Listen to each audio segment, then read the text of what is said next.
नमस्ते आप सभी से। आज हम आप सबके बीच में एक बहुत प्यारा विवाह गीत लेके आए हैं। आप लोग सुनिए और पसंद आएगा तो लाइक शेयर कमेंट सब्सक्राइब जरूर करना। पियर माटी गैया के गोबर लिपहि जे धर्म दुआरी जी। लिपहि ना पावे सीता धर्म दुवरिया, उतरी पड़े हैं भगवान जी। लिपहि ना पावे सीता धर्म दुवरिया, उतरी पड़े हैं भगवान जी।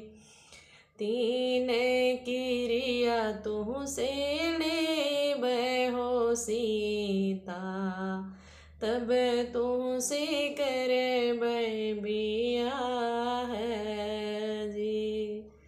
तीन क्रिया तुमसे ले हो सीता, तब तुमसे रचबै विवाह जी।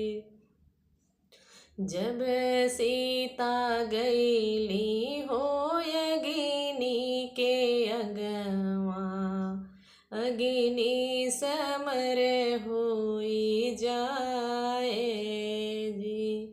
जब सीता गईली हो तुलसी के अगवा, तुलसी भजन होई जाए जी।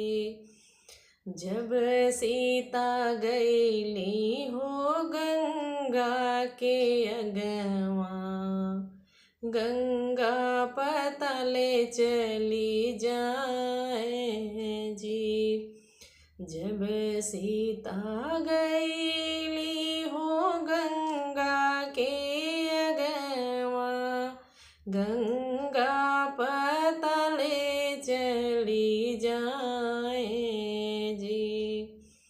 तीन क्रिया तुमसे हुई गए हो सीता, अब तुमसे रचबै विवाह जी।